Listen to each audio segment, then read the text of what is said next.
Namaste. My name is Kirti, and on behalf of Himalayan Yoga Association, I welcome you all to this online teacher training course. I am a teacher here at Himalayan Yoga Association, and I will be taking you through the concepts and details of the human body and yoga altogether. Let's hope you enjoy this course. Let's start. Namaste and welcome back to the online yoga teacher training course. In today's video, we are going to figure out the three different qualities of human mind or Trigunas. But before we go ahead and do that, like we always do, I need you to chant the Gayatri Mantra with me and develop a habit towards chanting this mantra before you start anything new every day. Simply sit with your spine straight, activate any mudra. I prefer using the chin mudra, wherein you join the index finger with the thumb and the fingers are flaring away from each other. The palm needs to face the ceiling. If the palm is facing downwards, then it becomes Gyan mudra. So, chin mudra has its own effect. Let's practice it with the chin mudra. Spine straight, shoulders roll to the back, close your eyes and allow yourself to get comfortable in this state while you're doing nothing but observing your breath. Slowly inhale and exhale.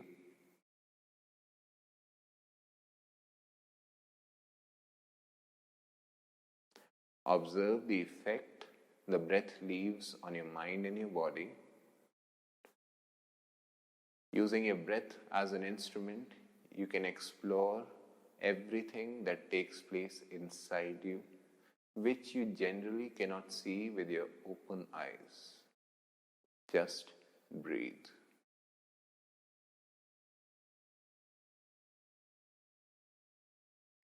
These are the most personal moments you can spend with yourself. Do not stress yourself with any appointments, any emergencies, because this is exactly what you're here to do right now. So immerse yourself in this activity just for a few breaths.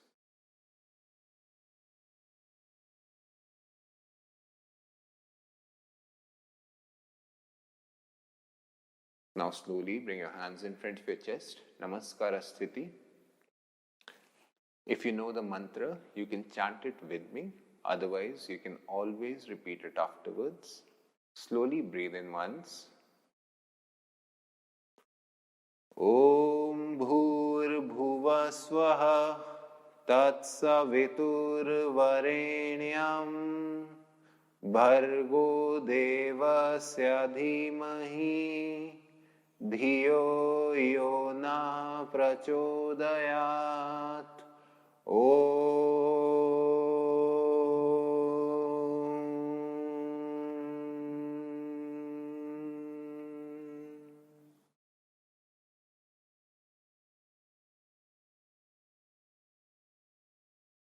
Having absorbed the vibration and the effect of the mantra, let's generate some energy between our palms by rubbing them against each other. Before you open your eyes, cover your palms and transfer this energy to your eyes first. Then close your eyes again, massage your face, the back of your neck, shoulders, elbows, stomach, knees, wherever you wish to transfer this energy to. Keep your eyes closed. Once again, fold your palms, bow down to the universal truth. With a few blinks, expose your eyes to light again. Welcome back. Alright, so as per yogic philosophy, as per yogic understanding, the entire universe, this planet, us, everything you see, the plants, the stones, the river, the sky, everything, it is made up of two portions. One is Purush and the other one is Prakriti. Purusha is the consciousness state of mind. If you remember that we discussed how planet Earth, despite of the abuse that it faces, whether it comes from humans or other environmental causes, is always able to spring back and rejuvenate itself. Despite of the nature of the calamity that it has endured, Mother Nature has always managed to come back and come alive as it is. Prakriti is Mother Nature. Consciousness is Purusha. Without nature, this consciousness would not have anything to touch, see, feel. Without consciousness, Prakriti would not be able to come alive, it will not be able to rejuvenate itself, it will not really have a purpose that it solves so peacefully and so beautifully, if I may.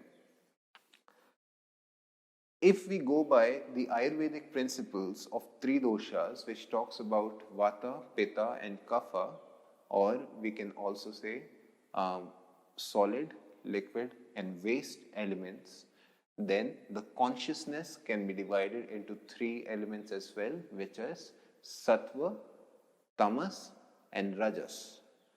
While three doshas keep on changing against depending on the kind of environment, the activities you do, three gunas as well portray a similar capability of realigning and balancing themselves, but they are not as quick to resolve like the three doshas. Now, what are the three gunas? Three gunas comes, if you translate the word Triguna itself, then it has two different words, Sanskrit words. Tri means three and gunas means qualities. Three gunas means the three qualities. Everything that you see, everything that you touch, us, your pet, the water, the rocks, fire, each and everything is one way or the other portrayed with the help of three gunas. Everything has these three capabilities. For instance, if I talk about my own self, then not just my own self, but about you or other animals as well. If we just talk about the human capabilities anatomically, then the ability to circulate blood inside the human body is a very constant activity.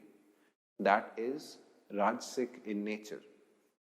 The ability to hold or stop our thoughts at the time of meditation, if you are able to achieve that state, is a very tamasic quality to have inside the body.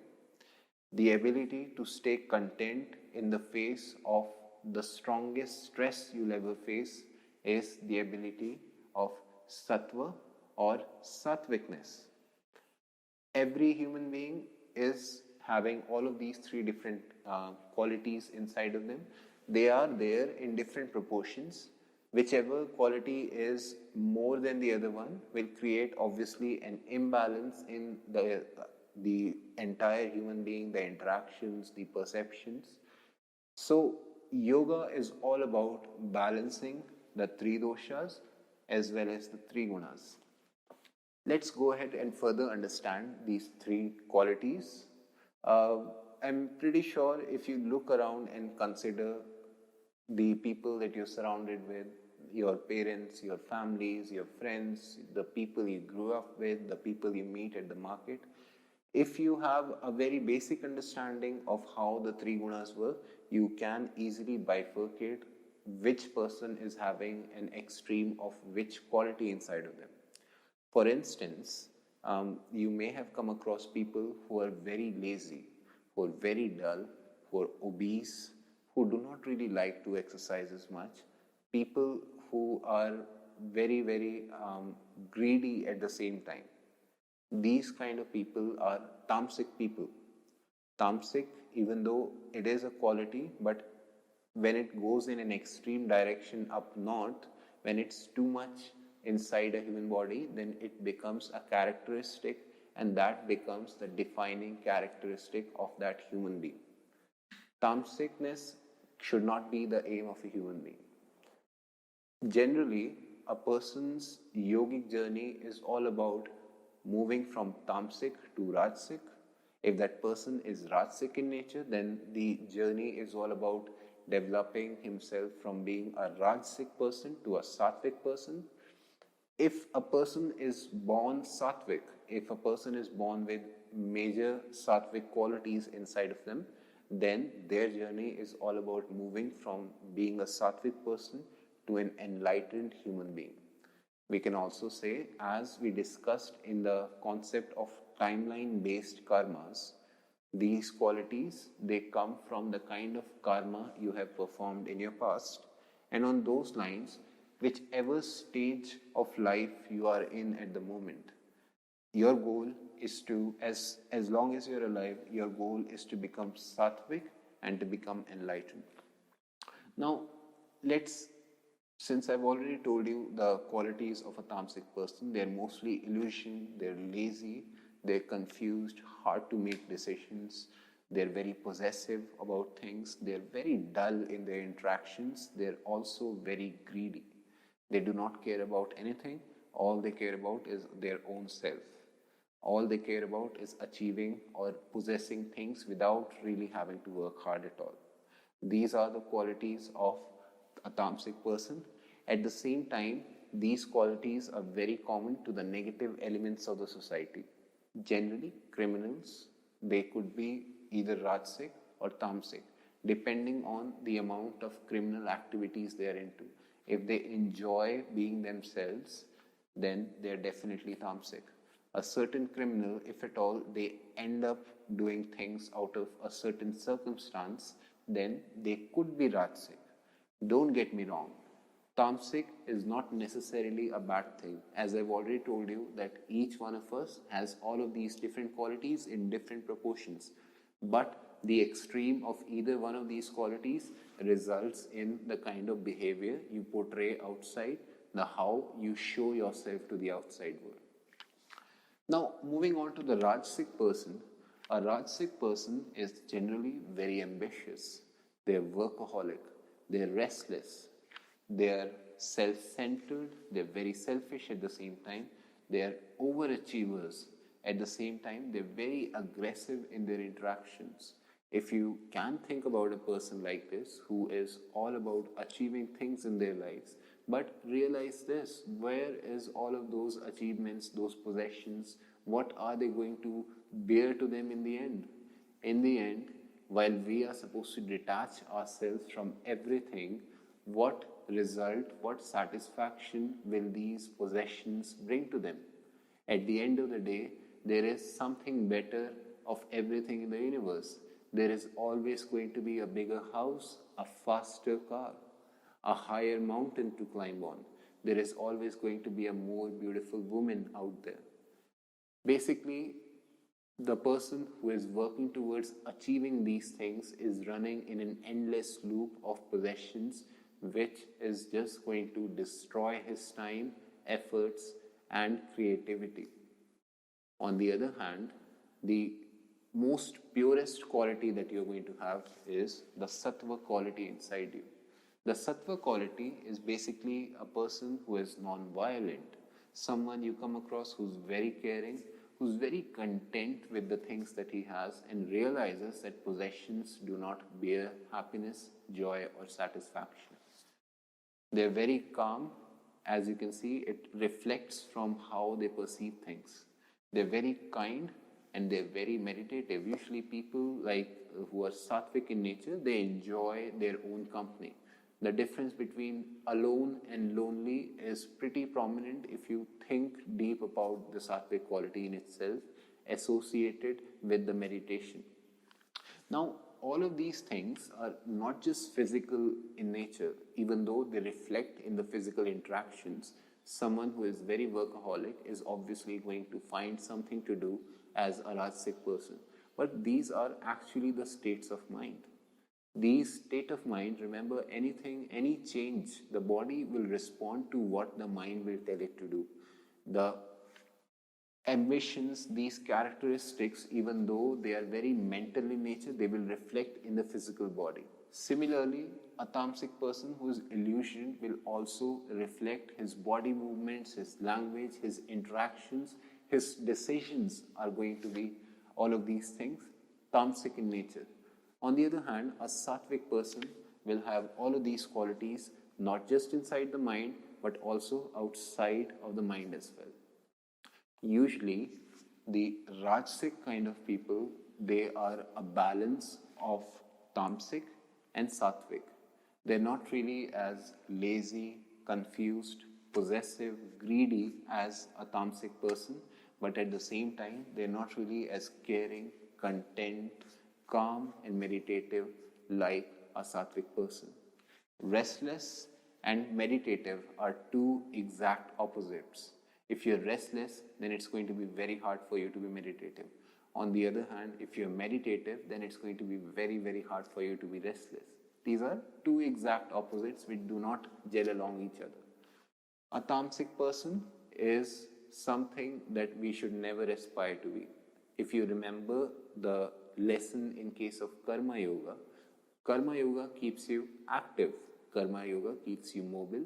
Karma Yoga keeps you possessive free. The change mostly happens inside the mind. And this is where you can understand how Karma Yoga is able to reflect in your the three gunas that you have inside the body. Karma Yoga brings about a positive change inside the mind itself, and at the same time, Karma Yoga is mostly a characteristic of sattvic nature. Now, how can we change these characteristics? Well, there are, just like how I told you, human beings that do not just have these characteristics, everything around us has these characteristics. A river body which has river running through across of it, all the time, whether it's day or night, has mostly Rajasic characteristics. That's why it's unstoppable.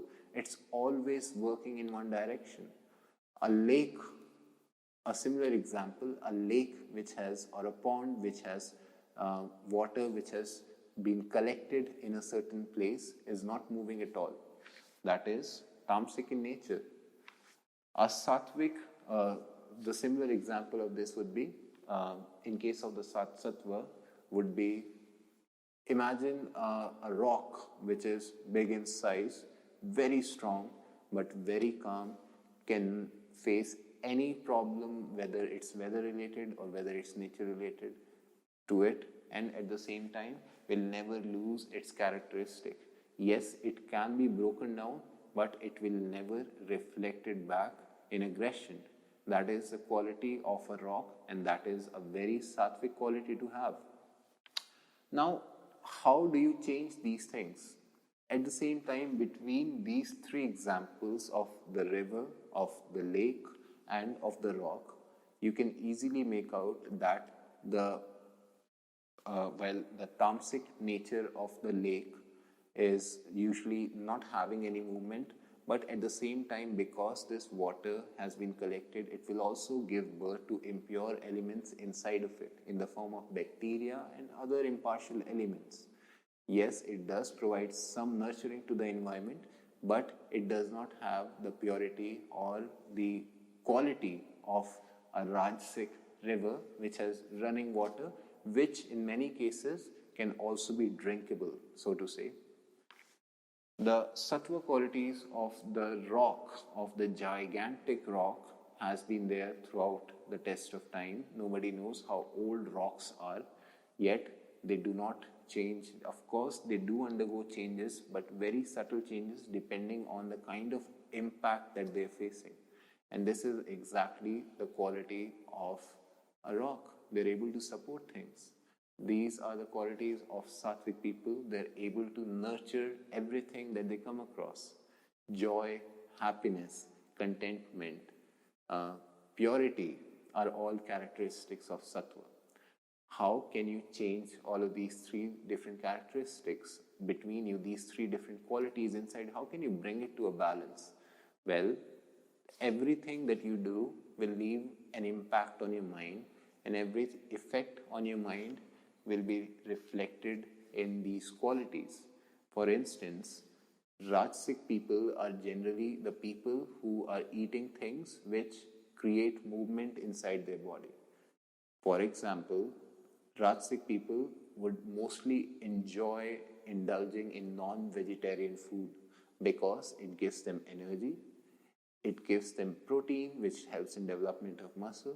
At the same time, it gives them stomach problems, which is another characteristic of restlessness happening inside the body. This acidic problem is reflected in the Rajasic nature, and these characteristics, someone who's experiencing stomach related problems will obviously reflect it outwards, and these people are not able to stay calm, stay content, and stay located in one point. They always need something to do, just like the food they eat provides the kind of characteristic upon digestion.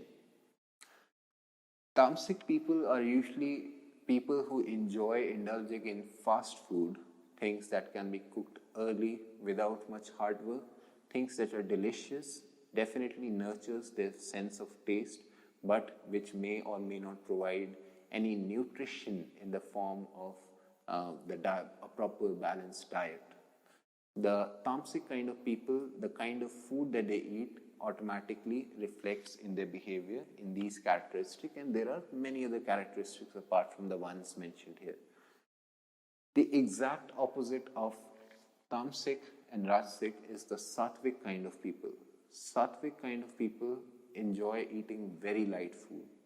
They eat food which is boiled, non-oily, non-spicy, completely vegetarian, something which has least amount of damage associated with the environment, because the kind of karma they have imposed in the environment, if they are consuming it themselves, it will leave an impact on the mind as well, and that mind will reflect in the interactions.